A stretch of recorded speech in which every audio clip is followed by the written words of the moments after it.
Hi, I'm Michael with TailSpin Tools. Recently a customer named David down in Florida got in touch with me.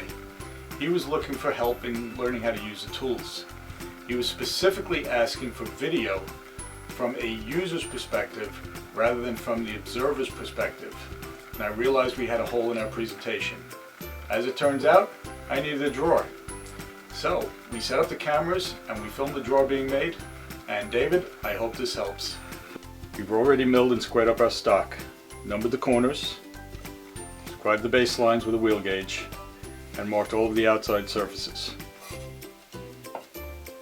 To get started, we'll take the corner we're going to be working with, we'll fold the outside faces together, we'll align them, and we'll set them in the vise. We're going to mark out our spacing.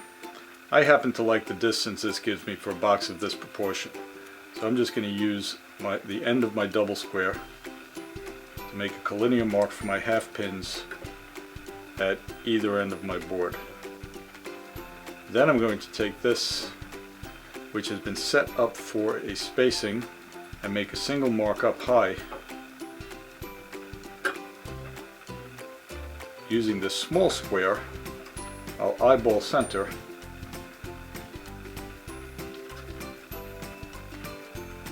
and make my collinear marks for the pins. These are the TailSpin Tools 1 to 6 collinear dovetail markers. To get started, you just take your pencil and put it on the collinear mark, slide your tool into contact, and mark the first two sides. You take the second tool, slide it into contact, and mark your third side. Then you just work your way down the board. Pencil on the mark, strike, strike, bring in the second tool,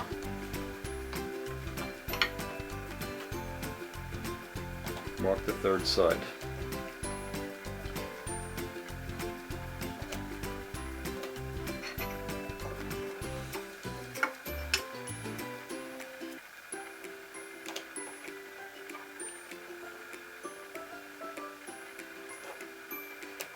All I'm concentrating on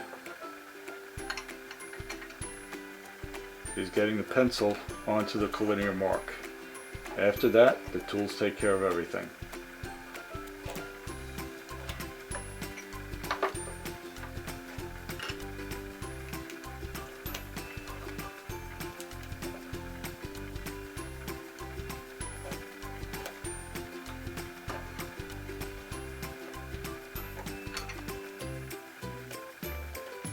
When we hit the tailboard, things change.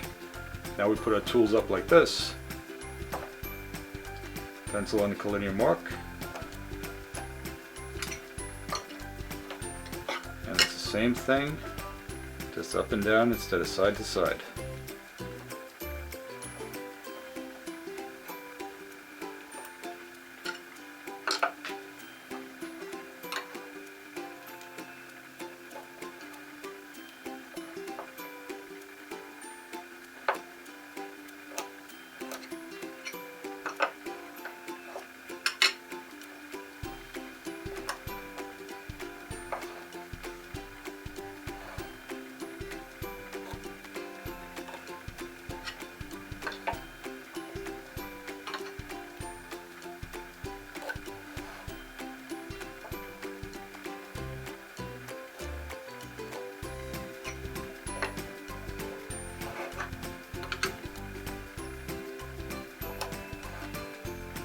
Now on this last piece,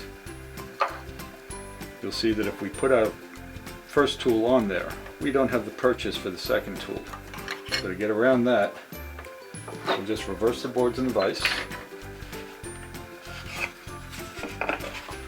and lend ourselves a little support on this edge. And we can get right back to work.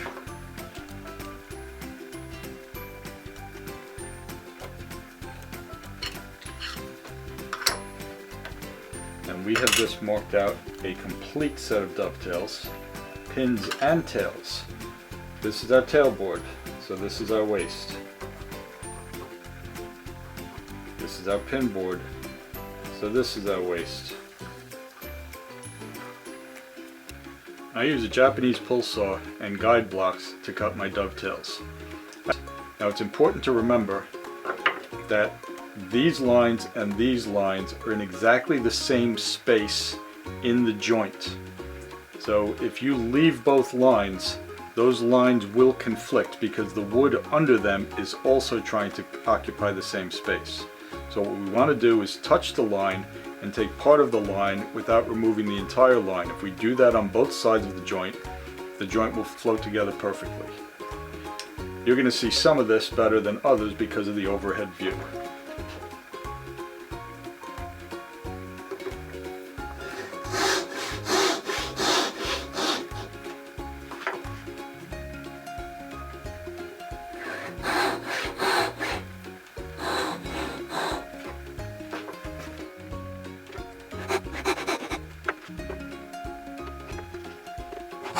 Down at this end, again, we don't have the meat, so we're going to swap these boards to get to those last cuts later.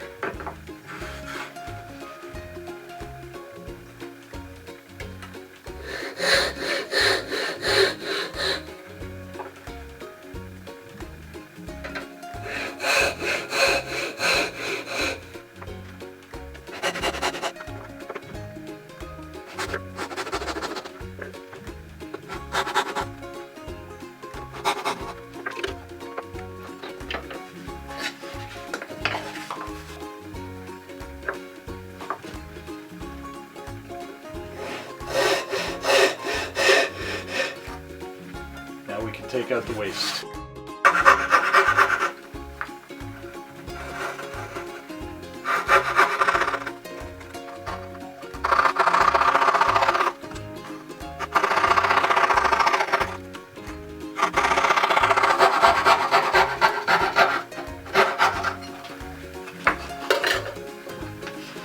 And for the final shoulder cuts,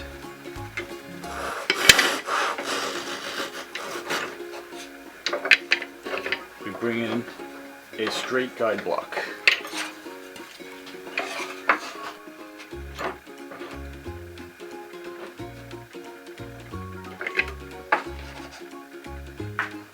And with that, you can see that this joint aligns perfectly and will fit together nicely. All we've got to do is chop out the rest of the waste.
That done, and with just the clearing of debris on this side,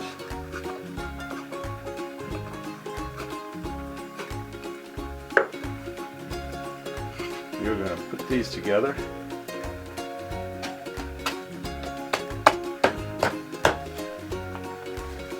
and find that we have a nice fit and a lovely set of dovetails.